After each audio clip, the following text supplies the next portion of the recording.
بسم اللہ الرحمن الرحیم۔ ناظرین، صحت مند جسم کے لیے پانی پینا اتنا ہی ضروری ہے جتنا کہ کھانا اور آکسیجن۔ کافی مقدار میں پانی نہ پینا دل کو پہنچنے والے نقصان سمیت کئی مسائل کا باعث بن سکتا ہے۔ دل کا دورہ پڑنے سے ایک ماہ قبل جسم میں یہ 5 علامات ظاہر ہوتی ہیں۔ یہ علامات ہرگز نظر انداز نہ کریں۔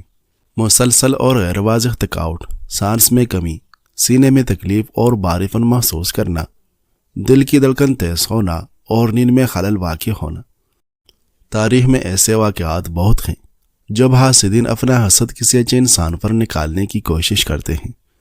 ایسا ایک واقعہ امام اعظم ابو حنیفہ کے ساتھ بھی پیش آئے۔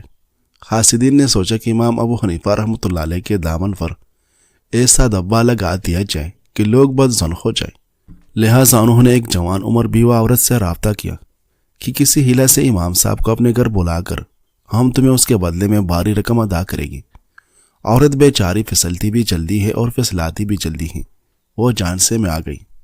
چنانچہ امام ابو حنیفہ رحمۃ اللہ علیہ جب رات کو گھر جاتے وقت اس عورت کے گھر کے سامنے سے گزرے تو عورت باپردہ ہو کر نکلی اور کہنے لگی، امام ابو حنیفہ رحمہ اللہ، میرا ہمن فوت ہو رہا ہے، وہ کوئی وصیت کرنا چاہتا ہے اور وہ وصیت میری سمجھ میں نہیں آ رہی، خدا کا واسطے آپ وہ سن لیں۔ جب آپ رحم اللہ گھر میں داخل ہوئے تو اس عورت نے فوراً دروازہ بند کر دی۔ کمروں میں چھپے ہوئے حاسدین باہر آ گئے اور کہنے لگے، ابو حنیفہ آپ رات کے وقت ایک علیحدہ مکان میں اکیلی نوجوان عورت کے پاس برے ارادے سے آئے ہیں۔ چنانچہ اس عورت کو اور امام اعظم رحم اللہ کو لوگوں نے پکڑ کر پولیس کے حوالے کر دی۔ حاکم وقت تک بات پہنچی تو اس نے کہا انہیں فی الحال حوالات میں بند کر دیا جائے، میں صبح کے وقت کارروائی مکمل کروں گا۔ امام اعظم رحم اللہ اور اس عورت کو ایک تاریک کوٹری میں بند کر دیا گیا۔ اس وقت امام اعظم رحم اللہ باوضو تھے، لہٰذا وہ نوافل پڑھنے میں مشغول ہو گئے۔ جب کافی دیر گزر گئی تو اس عورت کو اپنی غلطی کا احساس ہوا کہ میں نے اتنے پاک دامن شخص پر بہتان لگایا ہے۔ جب امام اعظم رحم اللہ نے نماز کا سلام پھیرا تو وہ عورت کہنے لگی، آپ مجھے معاف کر دیں۔ پھر اس نے ساری کہانی سنا دی۔ امام اعظم رحم اللہ نے فرمایا کہ اچھا، جو ہونا تھا وہ تو ہو چکا، اب میں تجھے ایک تدبیر بتاتا ہوں تاکہ اس مصیبت سے چھٹکارا حاصل کر سکیں۔ آپ رحم اللہ نے فرمایا کہ تم اس پہرہ دار کی منت سماجت کرو کہ لوگ مجھے اچانک پکڑ کر لے آئے ہیں، مجھے ایک ضروری کام سمیٹنے کے لیے گھر جانا ہے، تو میرے ساتھ چلو تاکہ وہ کام کر سکوں۔ پھر جب پہرہ دار مان جائے تو میرے گھر چلی جانا اور میرے بیوی کو صورت حال بتا دینا تاکہ وہ تمہاری اس برقع میں لپٹ کر یہاں میرے پاس آ جائیں۔ عورت نے رو دھو کر پولیس والے کا دل موم کر لیا اور یوں امام صاحب رحم اللہ کی اہلیہ محترمہ حوالات میں ان کے پاس پہنچ گئی۔ جب صبح ہوئی تو حاکم وقت نے طلب کیا کہ امام اعظم رحم اللہ اور اس عورت کو میرے سامنے پیش کیا جائے۔ حاسدین کا جمع پھر موجود تھا۔ جب پیشی ہوئی تو حاکم نے کہا کہ ابو حنیفہ رحم اللہ، تم اتنے بڑے عالم ہو کر بھی کبیرہ گناہ کے مرتکب ہوتے ہو۔ امام اعظم رحم اللہ نے پوچھا کہ آپ کیا کہنا چاہتے ہیں؟ حاکم نے کہا کہ آپ ایک نامحرم عورت کے ساتھ رات کے وقت ایک مکان میں دیکھے گئے ہیں۔ امام صاحب نے فرمایا وہ نامحرم نہیں ہے۔ حاکم نے پوچھا تو پھر وہ کون ہے؟ آپ رحم اللہ نے اپنے سسر کی طرف اشارہ کرتے ہوئے فرمایا، ان کو بلاؤ تاکہ شناخت کریں۔ وہ آئے، انہوں نے دیکھا تو فرمانے لگے، یہ تو میری بیٹی ہے، میں نے فلاں مہینے میں ان کا نکاح امام ابو حنیفہ رحم اللہ سے کر دیا تھا۔ چنانچہ امام صاحب رحم اللہ کی حدادت فہم سے حاسدین کی تدبیر کارگر ثابت نہ ہوئی اور ان کی سازش خاک میں مل گئی اور نامراد لوٹ گئی۔ ناظرین، حضرت بلال حبشی رضی اللہ عنہ امیہ بن حلف کے غلام تھے۔ حضرت بلال رضی اللہ عنہ کے والد کا نام رباح اور والدہ کا نام حمامہ تھا اور وہ بھی امیہ کے غلام تھے۔ امیہ بن حلف بہت دولت مند آدمی تھا، اس کے کئی بیٹے اور 12 غلام تھے، لیکن وہ حضرت بلال رضی اللہ عنہ کو سب سے زیادہ چاہتا تھا اور اس نے ان کو اپنے بت خانے کا نگران بنا رکھا تھا۔ اللہ تعالیٰ نے جب حضرت بلال رضی اللہ عنہ کو ایمان کی دولت سے مالا مال کیا تو وہ بت خانے میں اللہ تعالیٰ کی عبادت کیا کرتے تھے۔ دوسرے تمام لوگ بتوں کو سجدہ کرتے لیکن حضرت بلال رضی اللہ عنہ اللہ کی عبادت کیا کرتے تھے۔ جب امیہ کو اس کی خبر ہوئی تو وہ غصے کی حالت میں آیا اور پوچھنے لگا، کیا تم محمد صلی اللہ علیہ وسلم کے رب کو سجدہ کرتے ہو؟ حضرت بلال رضی اللہ عنہ نے جواب دیا، میں اس اللہ کو سجدہ کرتا ہوں جو ایک ہے، اس کا کوئی شریک نہیں۔ امیہ اس بات پر آگ بگولا ہو گیا اور آپ رضی اللہ عنہ پر تشدد کرنے لگا۔ جب سورج نصف النہار پر آ جاتا اور گرمی کی تفیض سے زمین تنور کی مانند گرم ہو جاتی تو حضرت بلال کو مکہ مکرمہ کے کھلے میدان میں لے جایا جاتا اور ننگا کر کے گرم تپتی ریت پر سخت دھوپ میں ہاتھ پاؤں باندھ کر ڈال دیا جاتا، اور ایسے گرم پتھر کہ جن پر گوشت بھی بن جائے ان کے سینے مبارک وسط اور پہلو پر رکھ جاتے، پھر جسم پر گرم گرم ریت ڈالی جاتی اور سخت تکلیف دی جاتی۔ لیکن تمام تکالیف کے باوجود حضرت بلال رضی اللہ عنہ کی زبان مبارک پر عہد عہد کے الفاظ جاری ہوتے، یعنی میں اللہ وحدہ لا شریک کی عبادت کرتا ہوں۔ کبھی آپ کو کانٹوں پر کھینچتے، یہاں تک کہ کانٹے ان کے گوشت پوش میں سے گزرتے اور ان کی ہڈیوں کو لگتے، مگر آپ عہد عہد پکارتے۔ ایک دفعہ امیہ بن خلف حضرت بلال رضی اللہ عنہ پر بے پناہ تشدد کر رہا تھا اور کہتا جاتا، تو کہ میں لات و عزیٰ پر ایمان لایا۔ حضرت بلال رضی اللہ عنہ نے فرمایا، میں لات اور عزیٰ سے بیزار ہوں۔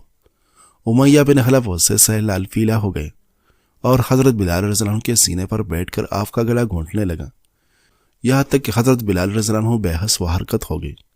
صبح سے لے کر شام تک آپ بے ہوش پڑے رہے۔ اس کے بعد جب ہوش میں آئے تو امیہ بن خلف نے کہا، کہو میں لات اور عزیٰ پر ایمان لایا۔ حضرت بلال رضی اللہ عنہ نے آسمان کی طرف اشارہ کیا اور پھر عہد عہد کہا۔ ایک روز حضرت بلال رضی اللہ عنہ کو سخت اذیت دی جا رہی تھی اور انہیں تپتے ہوئے پتھروں پر لٹایا ہوا تھا۔ حضرت ابوبکر صدیق رضی اللہ عنہ اس طرف سے گزرے، حضرت بلال رضی اللہ عنہ کو اس حال میں دیکھا تو بے تاب ہو گئے اور ان کی آنکھوں میں آنسو آ گئے۔ حضرت ابوبکر رضی اللہ عنہ نے حضرت بلال رضی اللہ عنہ پر ہونے والے ظلم اور تشدد کا ذکر نبی کریم صلی اللہ علیہ وسلم سے کی تو آپ صلی اللہ علیہ وسلم کی چشم تر عشق بار ہو گئی۔ حضرت بلال رضی اللہ عنہ پر ایک دن امیہ بن خلف بے انتہا تشدد کر رہا تھا۔ حضرت ابوبکر صدیق رضی اللہ عنہ نے دیکھا تو امیہ سے فرمایا، اے امیہ، اس غلام کو عذاب دینے سے تیرا کون سا کام درست ہوتا ہے؟ اللہ سے ڈر اور اسے اپنا ہاتھ روک لے۔ امیہ کہنے لگا، میرا غلام ہے جسے میں نے اپنے مال دے کر خریدا ہے، مجھے اسے کو سزا دینے کا حق حاصل ہے۔ آپ رضی اللہ عنہ نے فرمایا، وہ شخص جو کہتا ہے کہ اللہ ایک ہے اور اس کا کوئی شریک نہیں تو اس کو تکلیف دیتا ہے، یہ کس قدر ظلم ہے جو تو اس پر روا رکھے ہوئے ہیں۔ امیہ کہنے لگے، اے ابو قحافہ کے بیٹے، تم نے ہی اسے نقصان کے راستے پر ڈالا ہے اور بتوں کی عبادت سے روکا ہے اور محمد علیہ الصلوۃ والسلام کی دین کی ترغیب دی ہے، اب اسے اس مصیبت سے تم ہی چھڑاؤ۔ اگر تمہارے دل میں اس کے لیے رحم ہے تو اسے مجھ سے خرید لو۔ حضرت ابوبکر صدیق رضی اللہ عنہ نے اس موقع کو غنیمت جانا اور فرمایا کہ میں حضرت بلال رضی اللہ عنہ کے بدلے تمہیں ایک سفید نصرانی غلام اور 10 اوقیہ سونا دیتا ہوں۔ امیہ نے منظور کر لیا اور پھر وہ ہنسنے لگا۔ حضرت ابوبکر صدیق نے پوچھا، تو کیوں ہنستا ہے؟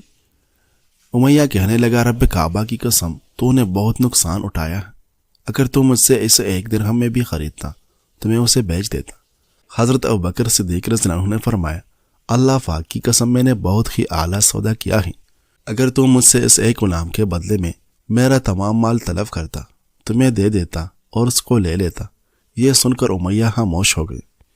حضرت صدیق اکبر رضی اللہ عنہ نے حضرت بلال رضی اللہ عنہ کا ہاتھ پکڑا اور اپنی چادر مبارک سے ان کے جسم مبارک پر لگے ہوئے گرد و غبار کو جھاڑا اور نیا لباس پہنا کر نبی کریم صلی اللہ علیہ وسلم کی خدمت میں لے گئی اور فرمایا، یا رسول اللہ صلی اللہ علیہ وسلم گواہ رہیے کہ میں نے بلال کو اللہ تعالیٰ کی خوشنودی کے لیے آزاد کر دیا۔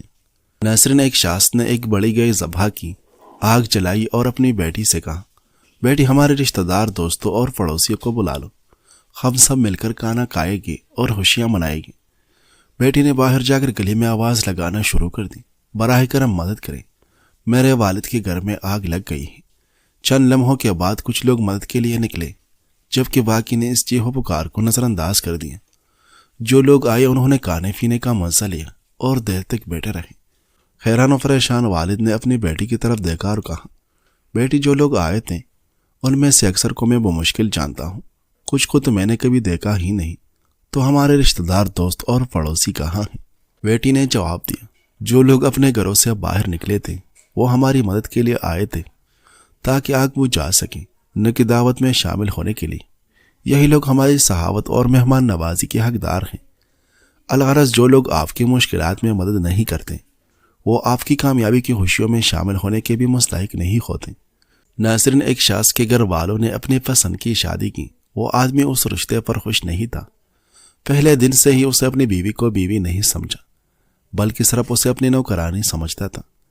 کبھی اس نے اپنی بیوی سے ان سے مذاق نہیں کیا، بس ہر وقت اسے صرف رعب کے ساتھ کام بتا دیتا، اور بیوی بھی ایسی صابر تھی کہ حکم سنتے ہی اس کام میں لگ جاتی تھی، اور صبر کر کے اپنے خدمت کے کاموں میں لگے رہنا اس کا شیوا تھا۔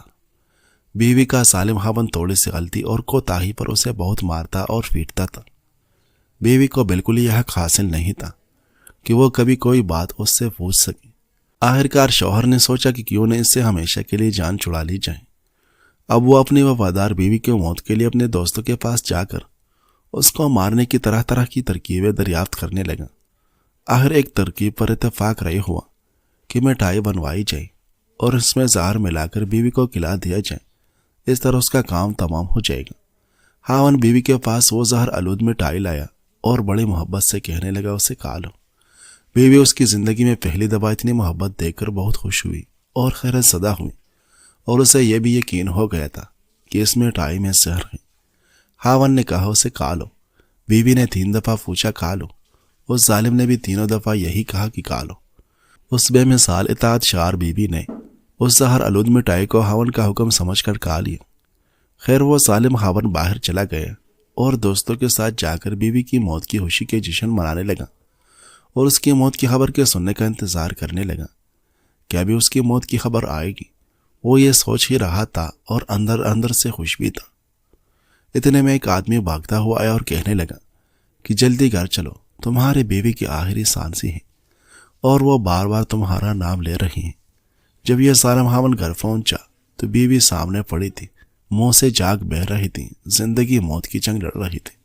جب یہ قریب گیا تو بیوی، جس میں اٹھنے کی سکت تک نہیں تھی، اٹھی اور اس کے پاؤں میں پڑ کر گڑ گڑا کر کہنے لگی کہ مجھے معاف کر دینا کہ میں آپ کے قابل نہ بن سکی، قصور سارا میرا ہے، میں آپ کی خدمت بھی نہ کر سکی۔ اور اس کی طرف ٹکر ٹکر کا حسرت بھری نگاہوں سے دیکھنے لگی۔